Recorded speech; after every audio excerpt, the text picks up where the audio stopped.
based on all of the polling predictions that are available, from what I can see, is that it looks like Joe Biden is projected to win. And again, things can change. There's not a lot of time left, and there could be something that's being missed, and there could be a massive undercount of the support for the president. But it's at all possible that, what we're seeing in front of us is actually happening, and that a large portion of the country does not support the current president and wants something different. Again, mind you, not because they're necessarily fans of Joe Biden, but a lot of them are voting for him because he's not Trump. And so, is it possible to get elected by just not being the other person? Seems to have been Donald Trump's motif in 2016, so let's see if he can pull it off again. But in my mind, when I'm looking over the information that's available to me, and I posted this out on my Twitter account about my prediction using 270towin.com, I've looked at the polling over the last few months, and I've compared it to the historical turnout in different presidential elections. And the ranges that are there basically have Biden winning from anywhere between the bare minimum 270 to a possible blowout of over 400 votes. And while I do think it's going to be a bit above the last election, I don't think it's going to be as comparable as 2008. Just because the partisan nature of it really leads me to believe that if people do come home and the turnout is there, certain red states where Joe Biden may be winning in the polls, it's possible that the support for the president is being undercounted and he can win those states. But in the swing states, it does seem like there's a lot more people who want to vote for Biden than for Trump. So when I did my particular estimate or guess based on the results and using 270towin.com, from what I see here, I've got 186 solid votes for Biden, 88 solid votes for Trump, 63 in the lean category for Biden, 37 in the lean for Trump, and then 86 of them are very much just with the side of the Democrats for Biden, giving him a total of an estimated 335 electoral votes to Trump's 203. Now I get to this because, for those of you who recall 2016, the president's election hinged on keeping all the Republican states, but also winning Wisconsin, Michigan, and Pennsylvania and Florida. So those are, again, critical to him, but it would appear based on previous historical turnout, the current amount of statewide turnout for Democratic candidates in the 2018 midterms, and the current polling that we have now, is that in those three states at least, the president seems invested in making sure that people he doesn't want to vote don't vote, and that the people he wants to vote do vote, and he's basically banking on using the inside straight of the Electoral College to win again. Which again, as a matter of electoral strategy, is not a bad idea.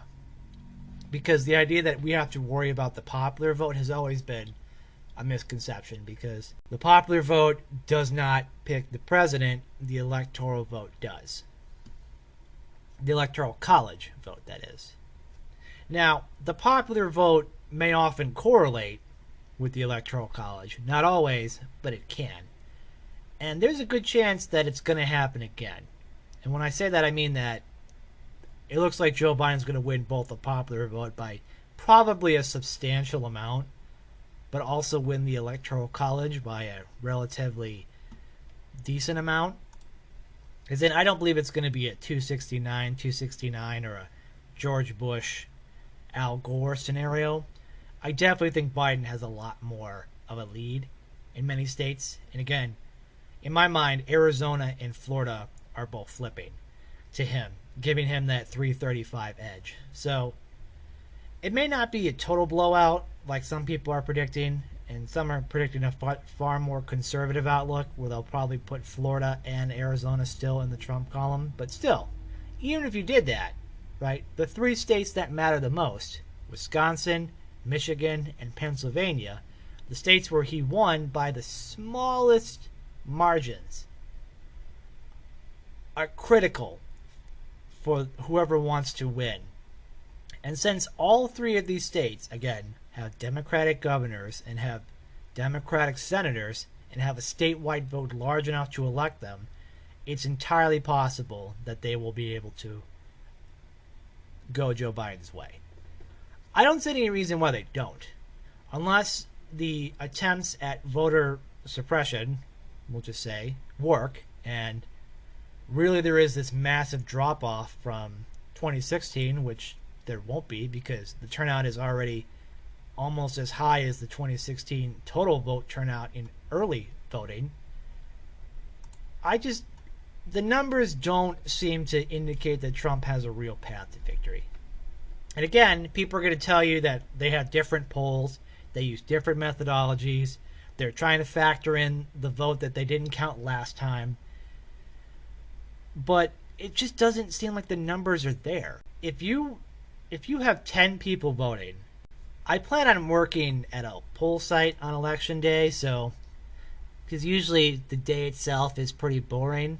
I mean, like the day of, people talk about things like how long the lines are, and there'll be some exit polls that come out maybe a little bit earlier, and we're going to talk about what it means. But there'll be a few places that are obvious. Will go one way or the other. Some super red or super blue states will fall into the categories. But we're going to be watching the battleground states very closely. North Carolina and Florida are two very important states that are on the East Coast that will basically determine how their vote count goes is very likely how the rest of the nation is going to experience it. Because if the numbers are very close, then we're going to wait for probably days to figure out exactly who wins. But if the numbers pull ahead slightly in one candidate's favor, the media will be very hesitant to still call it because they just want to make sure that they don't make the wrong call again and make sure the information is in there. And from what I'm seeing from social media is that they're trying to prevent anybody from declaring victory prematurely before any news agency makes a projection. Now, mind you, when a news agency makes a projection about the electoral vote, they're going to do it based on the records that they see. The official vote count won't be done till afterwards, and it's certified by the numerous different government agencies that do that on a state-by-state basis. We're used to watching election night and watching CNN and Fox and MSNBC or your local station and waiting for the AP to call a state for a candidate.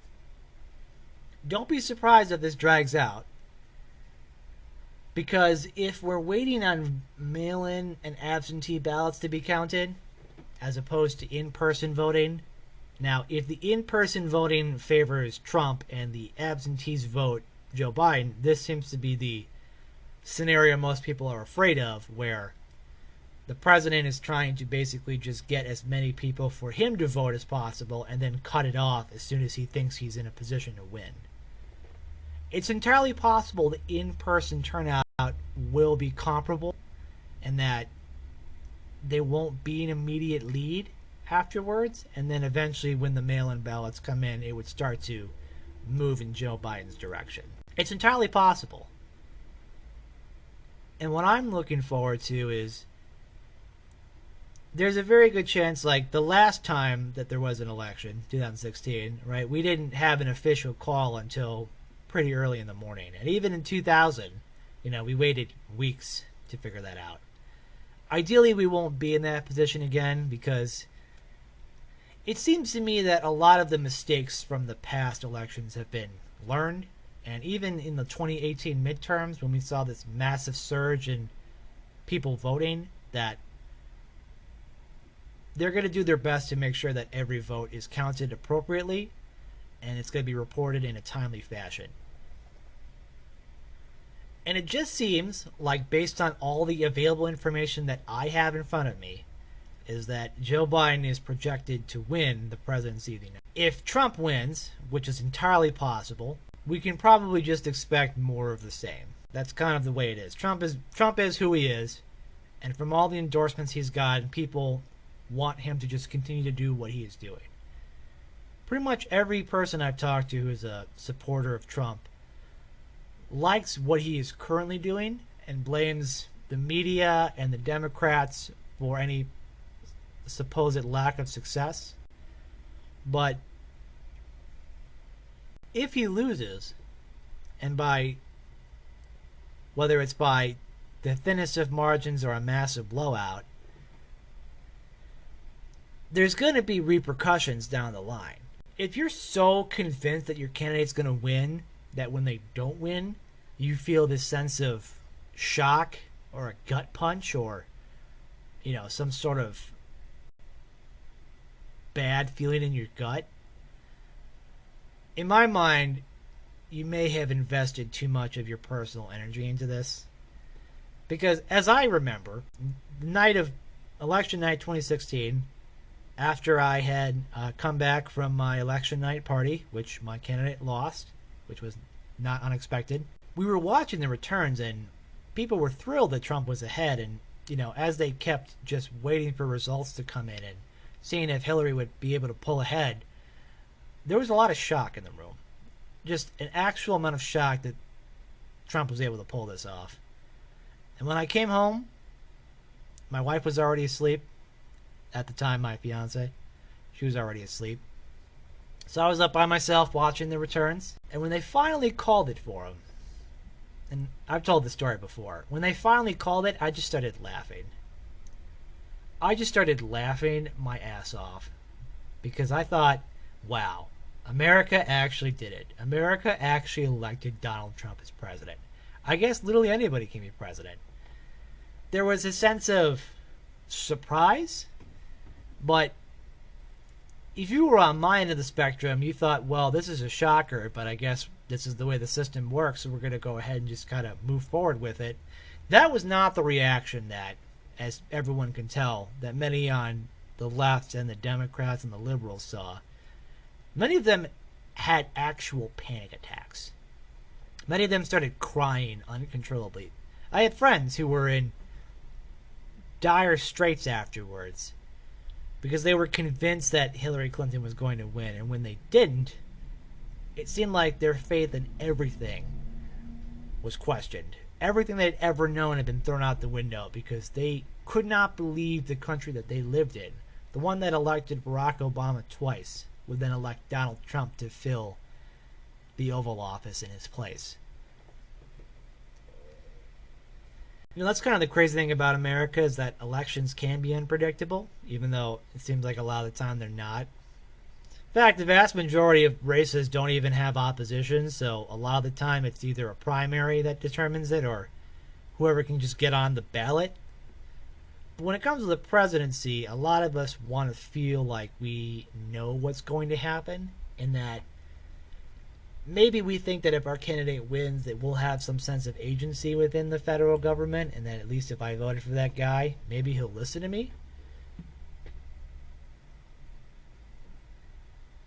But I also think that if Trump wins, there are far bigger issues in terms of how we collect information and how we talk to people who support the president's party, the Republican Party, or his supporters in general, about how much of them are hidden from the world in terms of the media, in terms of Twitter, in terms of, other sources where they don't feel fully represented.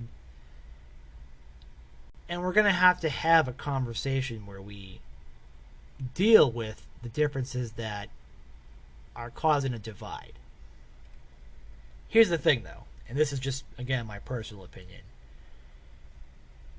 To say that Donald Trump isn't liked by a majority of the population isn't statistically wrong, right? You can argue that the polls are all biased and that people don't like Trump anyway, but you don't have to have the majority of the population like you or approve of your job to stay in office. That seems pretty clear. At not having the majority of the public approve of you is not necessarily a disqualification from winning. But Trump has just never been in a position where it seems like he wants the majority of the population to like him. He wants the people who like him to like him. And then he will assume that that is the way that the majority should be. For many people on the left, they feel as though they live in a country where a group of people who don't care about them or like them or really want them to succeed at all is in charge of the government, and a minority is dictating what a majority should do. So again, I have my qualms with this particular line of thinking, but on a general basis, it seems like roughly 50% of the country has always disapproved of the president. And, you know, part of that is just partisan differences. Part of it is the president's personal way of conducting himself. And part of it is people just aren't enthused with what the rest of the opposition may look like. But we're still in this spot where days out, people really aren't sure what's going to happen. People don't feel confident about the future. People feel as though war will break out and violence is going to plague the streets and there'll be riots, and sure, in the worst extreme case scenario, that is theoretically possible. But look what happened after Trump won. There's a ton of protests. People were questioning the integrity of the system. There was a push to get the electors to change their votes. But eventually we all just came to terms with the fact that President Trump won, and we were going to have to just strap it and go for the ride. And man, what a ride. What a ride it has been. You know, when I was listening to Ben Shapiro talk about why he's endorsing Trump as opposed to 2016, I don't want to say he's wrong on all the points he makes, but he does make a few key things I want to address. So Ben Shapiro said that he didn't vote for Trump in 2016 based on the president's personal, the fact that he didn't run as a conservative or have any real conservative value.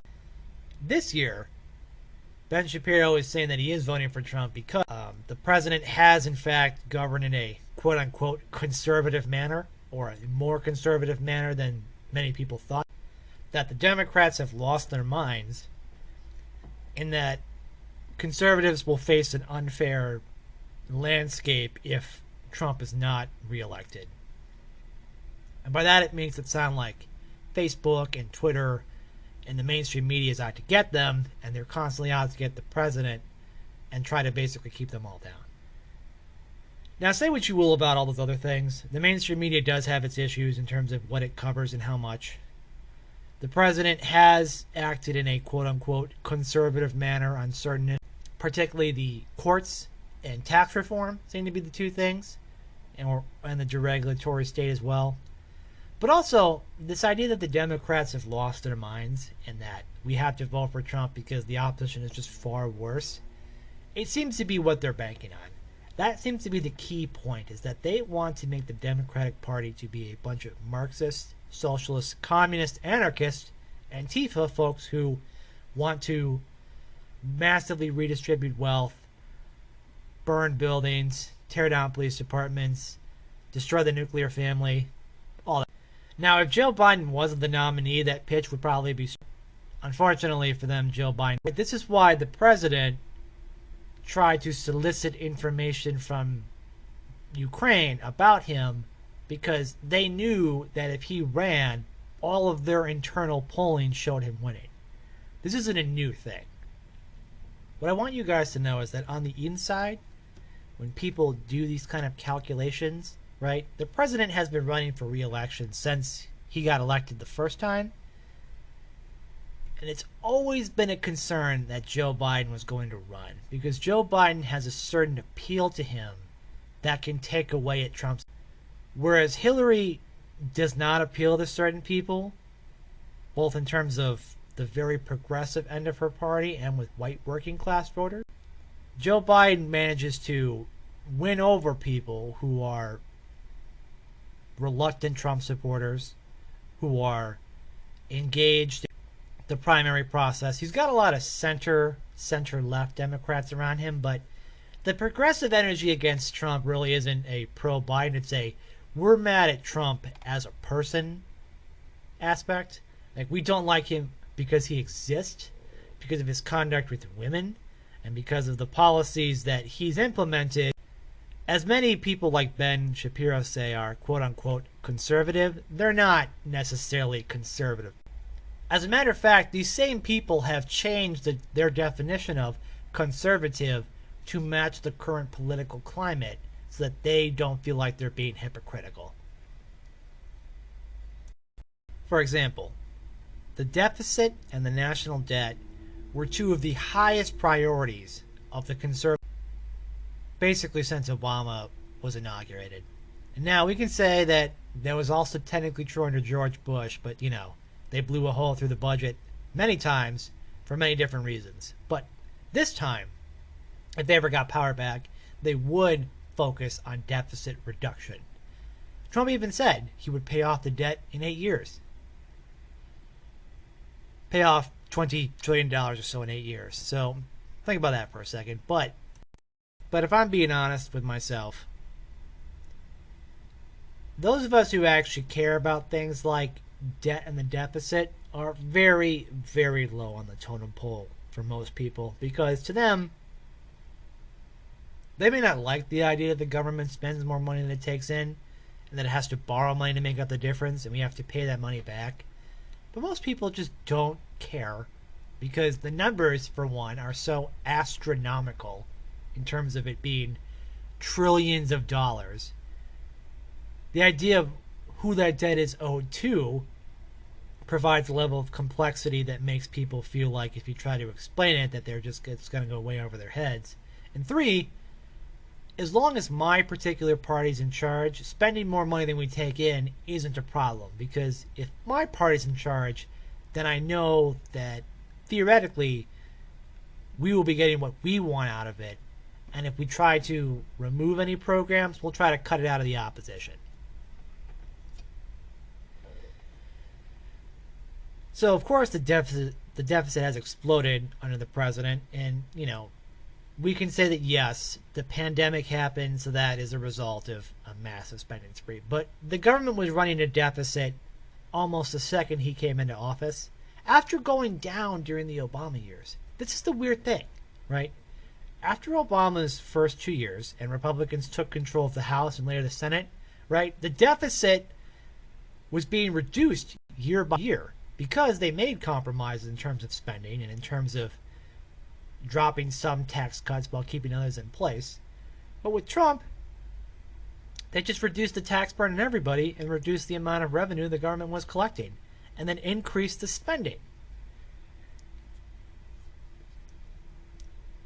And this is the crazy thing, is that a lot of the people I've met who are pro-life and vote for Trump are doing so because they think he's fighting for pro-life causes and because he removed Planned Parenthood from the Title X funding. Not to mention the fact that there are other funding sources from the federal government that Planned Parenthood can rely on and has subsequently gotten massive increases in funding over the last 4 years. Because again, the president doesn't care. The president is himself in a massive amount of debt and has used that leverage to get what he wants out of it. He'll just spend money like there's no tomorrow, especially when it's not his money, right? If it's investors' money or the bank's money or the taxpayers' money, he's willing to throw it wherever he wants to if it makes him feel better or makes it feel like he's going to win re-election. And I just wish people would care about it more, because when you think about things like the debt and the deficit, right, that goes to the idea of whether or not, if people invest in America, particularly in the United States government and the Treasury and the Federal Reserve, right, that our currency will be sound and it will be worth what we say it is, and the rest of the world can use it as a backup currency.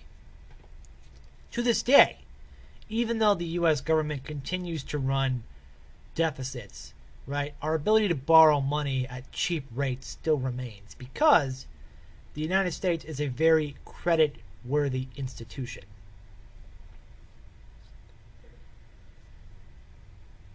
And part of that is due to a whole host of other factors that go into what backs the U.S. dollar, what makes its value work. Part of it is that even if we continuously take in less money than we spend, and we have to borrow money, the money that we borrow is at such an interest rate where it's almost essentially either free or it's at a negative interest rate, indicates that the world market still believes in the U.S. government to pay on its promises, regardless of who is at the head of the executive branch.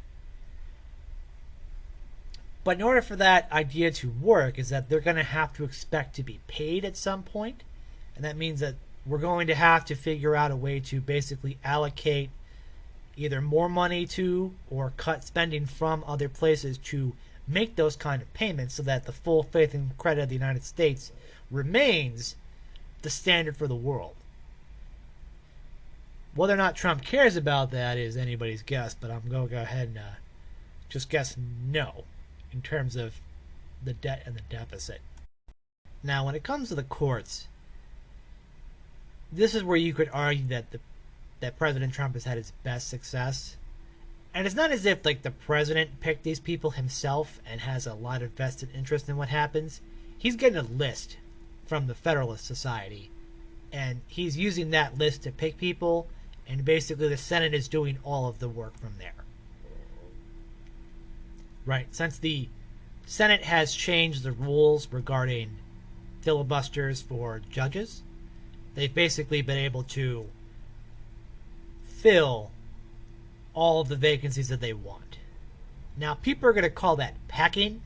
I've seen that from more than one place, and that's, just be clear, Republicans aren't packing the courts, right? They're filling seats that are open with their preferred judges.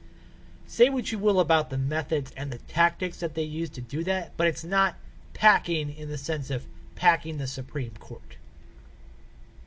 Packing means expanding the size of the court to add your own judges in to give a more favorable opinion to you. Right? That's not the same as there were spots open and we just filled them with the people we wanted. That's saying I'm going to increase the size of the bench and then add people I want on there so that I can get a preordained decision.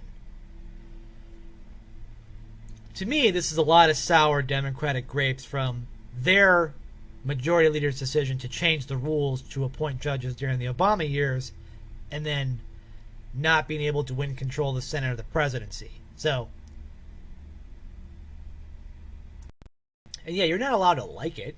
You're allowed to say that this is bull and that the system shouldn't work this way, but it does. And you know, the judicial issue has been one going back years, long before I came on the scene. If you ever want to learn more about it, learn about the nomination and the failed nomination of Robert Bork to the Supreme Court. They can teach you a lot about the politics that go into it. You know, part of it is that a lot of the people in power want the Supreme Court to solve their problems because they're not accountable to anybody. So if they decide on something, it's out of my hands. The Supreme Court decided that abortion is still legal or that money is free speech. So we can just try to counter that through fundraising and getting elected. But, you know, the law has already been decided on their end, so I can't do anything about it. And since we have the newest Supreme Court Justice, Amy Coney Barrett, ACB, I've seen a lot of people believe that Roe v. Wade is now in immediate jeopardy. And to be clear, the exact same thing was said about Brett Kavanaugh and the exact same thing was said about Neil Gorsuch. Every one of these Supreme Court judges is a threat to Roe v. Wade because they're conservative jurists or originalist or textualist or whatever you want to call them. The idea is that they've been appointed by a Republican president. Republicans are pro-life, so therefore they will act in a pro-life manner. Now, I definitely think this is a bit of an exaggeration because judges can change their minds over time. They are lawyers who deal with facts, and not all of these judges are partisan hacks, but actually well-credentialed people who understand the law and understand its place and what the place of the court is in terms of not legislating but interpreting what is and is not constitutional. And the fact that I've seen so many people on the left say that they have to pack the court now because Mitch McConnell stole seats from them really just lets me know that they don't really know how the court system works. Or if they do, they're deliberately misinterpreting the results of people being put on the judiciary. Right? A lot of this goes back to we lost in 2016, and there are consequences for that loss. And yes, you also lost in 2014, and there are consequences for that.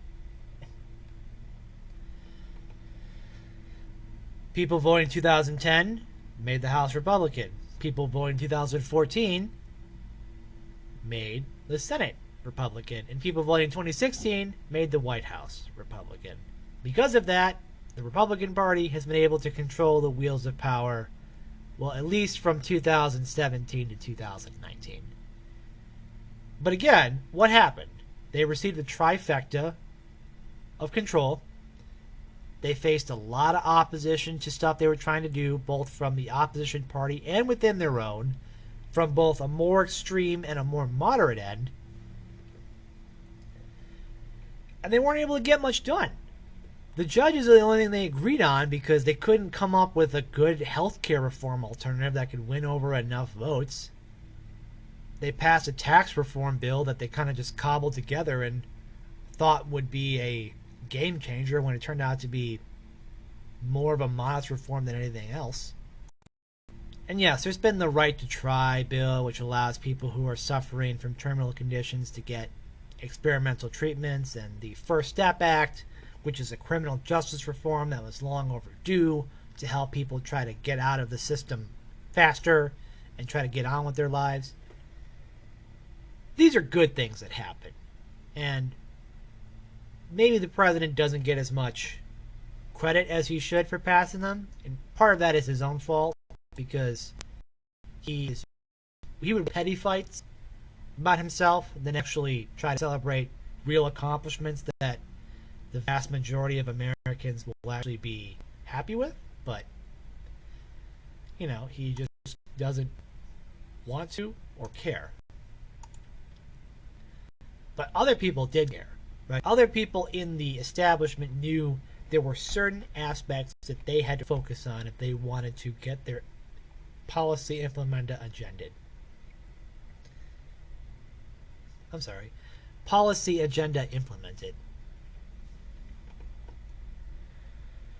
For the tax people, that was this new tax bill, which they got, and sure enough, seems to be the only real major piece of legislation that the Trump administration can claim is beneficial.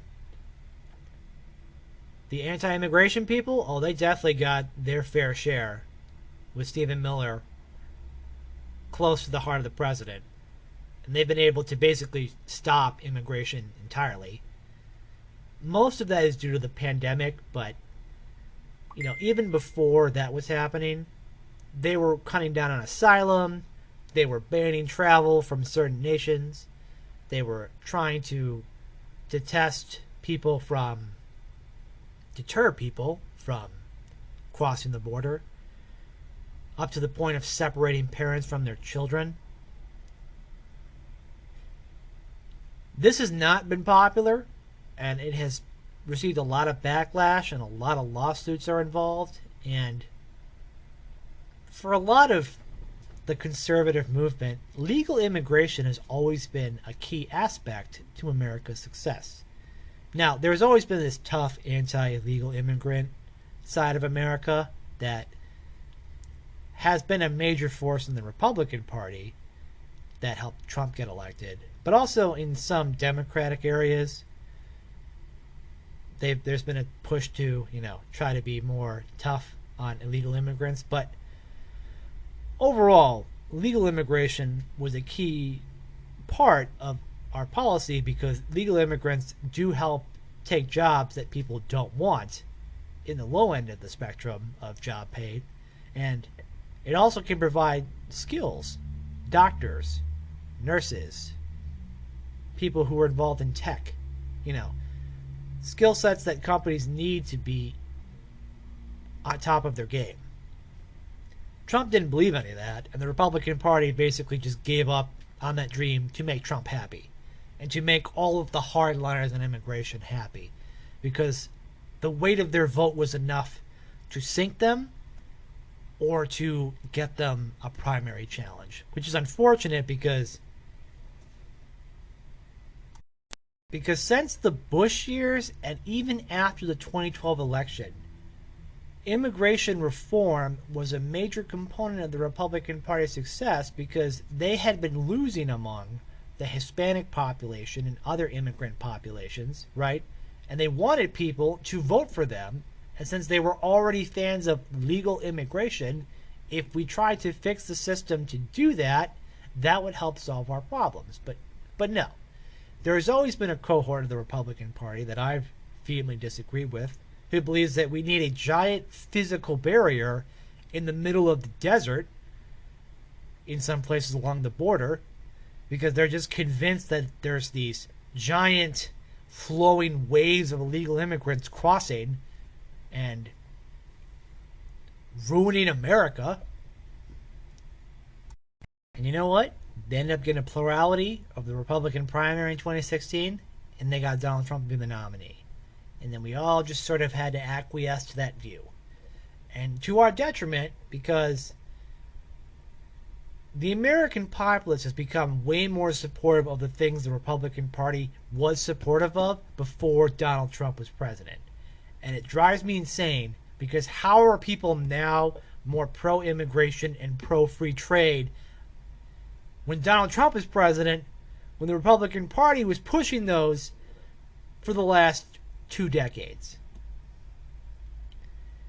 And they purposely give up on it because they're afraid of this group of people, of the president's most enthusiastic supporters who have come into positions of power, who demand that everyone else has to acquiesce, or that we are the false conservatives, we are the fake Republicans, because this guy who wasn't a Republican until 2015, whose views will change based on who he talks to, and whose personal conduct is the exact opposite of everything they've ever amplified, is now the person in charge.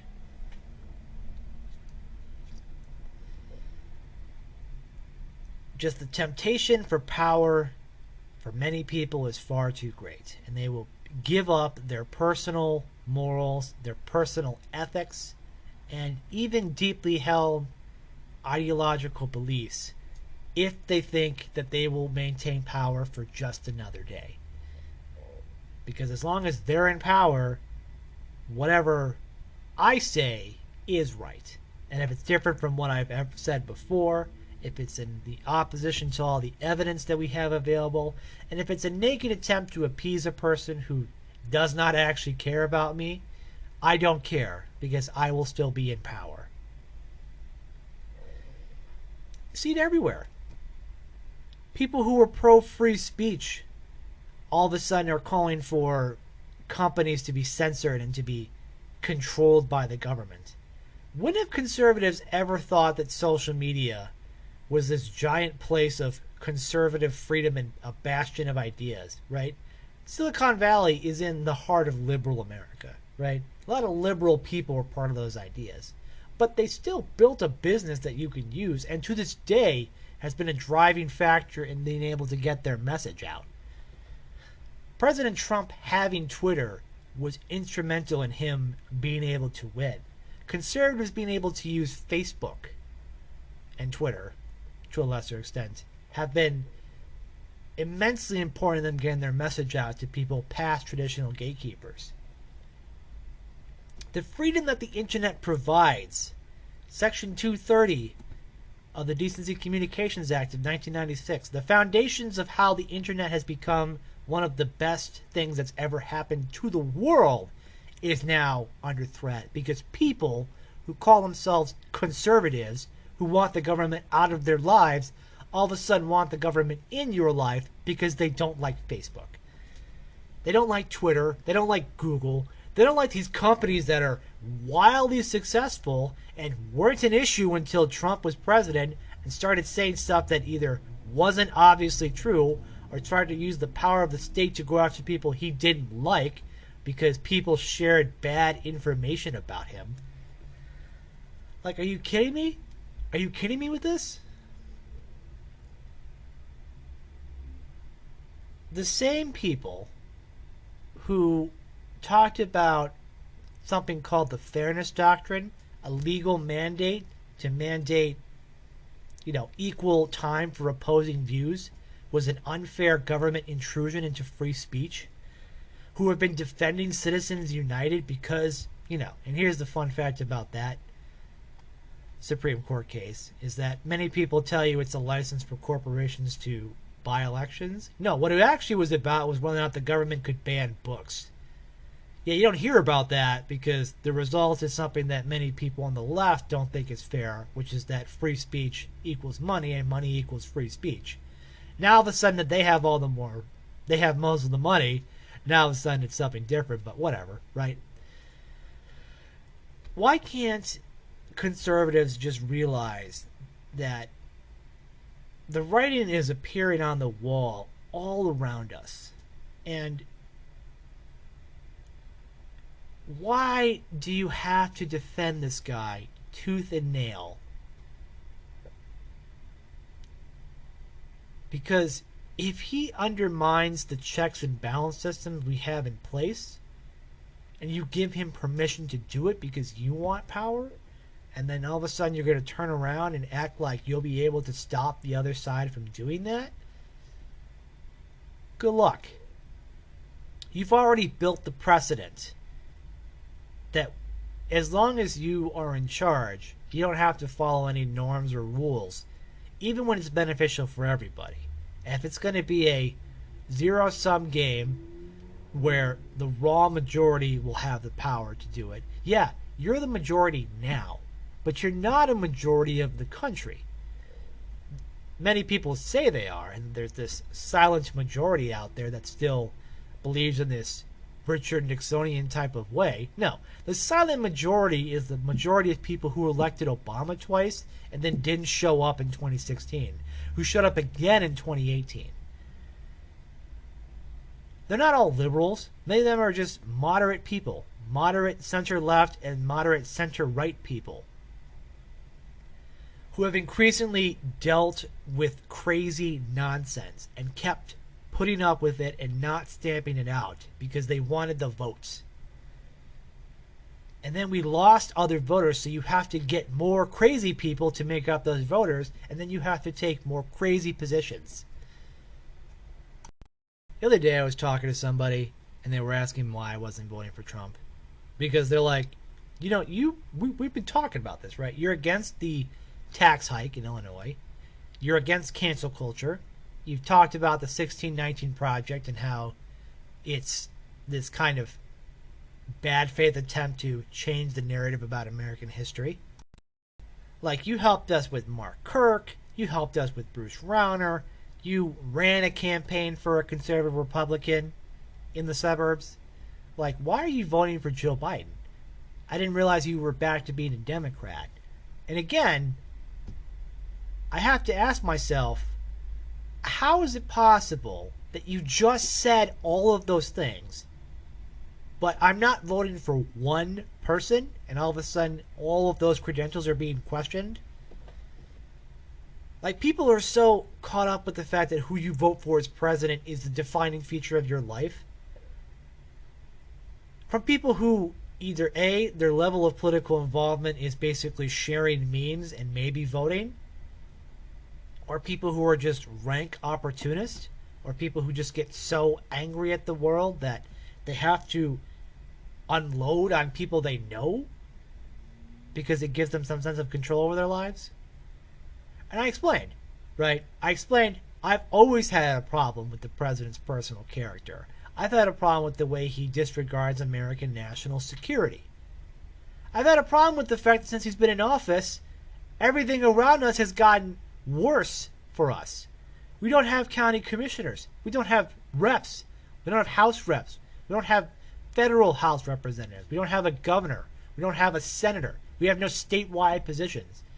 Right? The Illinois Republican Party is dying in front of us. And Trump is responsible for it. Trump repels the people we need to be successful. Sure, he's great down south in Illinois. That's fantastic. Good for them, right? That's not where the population of the state is. It's here. It's here in the suburbs where I live. It's in the city, right? What happens here can determine whether or not we are successful as a party.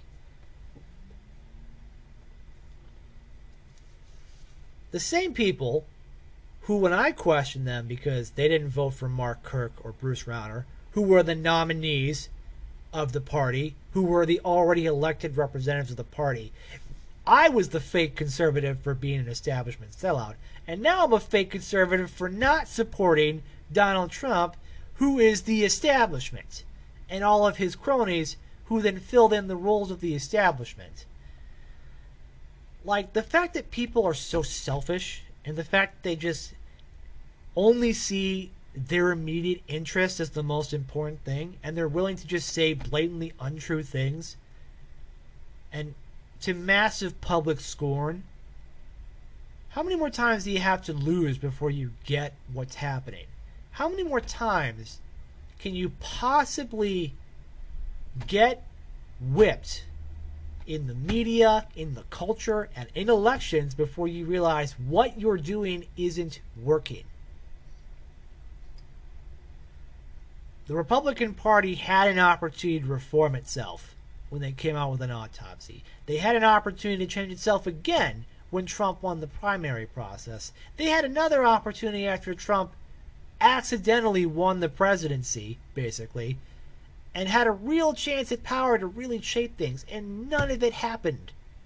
Because they put their faith behind a man who has no principles, and he has no moral code, and the only person he cares about is himself. He believes he is America, and America is him, and that if anybody questions that, they are the traitors. They are unpatriotic.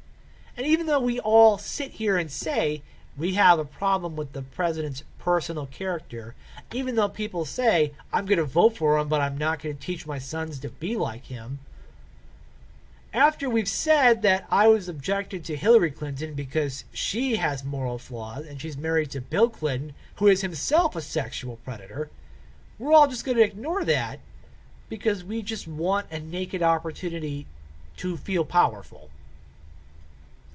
Even if it comes at the expense of our future. And I don't mean America's future, I mean the Republican Party's future. The Republican Party knows it has a demographic problem, it has a messaging problem, and it's had this problem for years, and then instead of actually trying to do something about it, they let Donald Trump win and turbocharge all of the stuff that they've tried to get past, and now their demographic issue is not happening in 2040, it's happening now. It's happening in 2020. Folks, I know this is more of a rant than it is a cohesive podcast. I just want the election to be over. And mind you, I love elections. The presidential election day is like my Super Bowl. You know, I love going over the stats. I love seeing the voter turnout. I like the speeches. I actually like watching campaign ads, if you can believe it. I actually like to judge campaign ads as someone who's made them, edited them, seen them, and talks about them. I'm one of those people who really enjoys the sick perversion that is the onslaught of political ads, but I just want it to be over. I just want this election to be over. I'm concerned that the Republican Party has put all their eggs in a rotten basket, and whether or not the president wins or loses, he's still going to have control over what is supposed to be the center-right faction of America. He's going to have control over an institution that, in our two-party system, is the only alternative to the Democratic Party. And yes, Joe Biden is the nominee now, but his vice president is the most liberal senator in the country, more liberal than Bernie Sanders, who in the primary accused Joe Biden of being pro-segregation and accused him of being a racist, and threw his entire administration under the bus, the popular administration that people still want. Like, Joe Biden is a very temporary fix on the solution because he's probably not going to run again.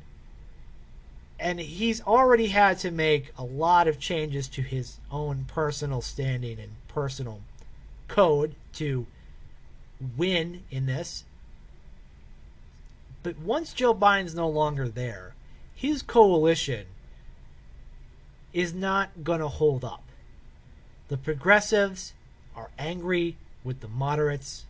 They do not want them to be in charge. They feel like they have been stepped on for too long.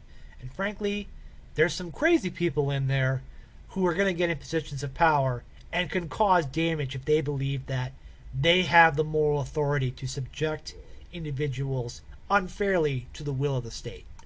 Yes, I know that side's always been there, and they've always been sort of relegated to the back, right? But Donald Trump has fueled them in a way that no one else has. And yes, while Joe Biden may have won the day now, his coalition will likely not hold up in the future. And if that coalition, if that side of the aisle starts pushing ideas that really are dangerous and really do butt heads with the idea of classical liberalism and the Constitution itself, there needs to be a center-right counterbalance. The Republican Party used to be that center-right counterbalance. The party of quote-unquote Lincoln, if you could call it that anymore, used to be that other side. They've given it up. They've given up free trade for protectionism. They've given up free speech for government-sanctioned speech. They've given up protection of America's national security to dictators who are friends with the president. Right? They've given up everything for one man's approval. One man's approval whose power is limited by time, and who in days may very likely not even have that basic power anymore. We have to prepare for what happens in America after Tuesday. America will survive. We will get through it, and we will push through together. And from what I'm gathering here, Trump will try to fight it but will lose. Biden will gracefully accept the presidency. There'll be a rush for his spots. There's going to be confusion between the liberals and the centrists and the people on the center right, and we're going to figure out what they're going to do and where they fit into this administration. And then we're still going to have to fight the pandemic. Like, the pandemic is still going to be here. We're still going to deal with states that don't know whether they can lock down or how much they can lock down or if the masks are helpful, which, by the way, they are. The masks are helpful. The lockdowns getting a little ridiculous at this point, but we're going to live with it. But we have to have something in America where we have a place, we have a political movement that realizes that there are strong foundational aspects of America that we need to remember, that we need to understand the importance of checks and balances, the importance of things like the Electoral College, the understanding that America is a wide, diverse area which requires tolerance to work, and that if we try to impose our will on other people, there will always be an inevitable backlash. That the best way for us to survive is to survive together in cooperation through a clear set of guidelines, like our U.S. Constitution.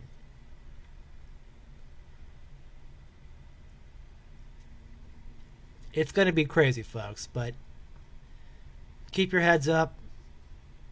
If you voted, great. If you haven't voted, please do so. Time is running out. And even after you vote, don't give up interest. Don't give up hope. And don't give up the fight. Because America needs you to be involved. Because when you don't care and you don't leave, selfish people who want nothing but for themselves will fill in that void. They'll always be there, and they're always waiting for that void. You have to step up, and you have to build the movement you want to see lead. Because otherwise, those who have no principles will do whatever they can to maintain power. And it's up to you to help it for yourself.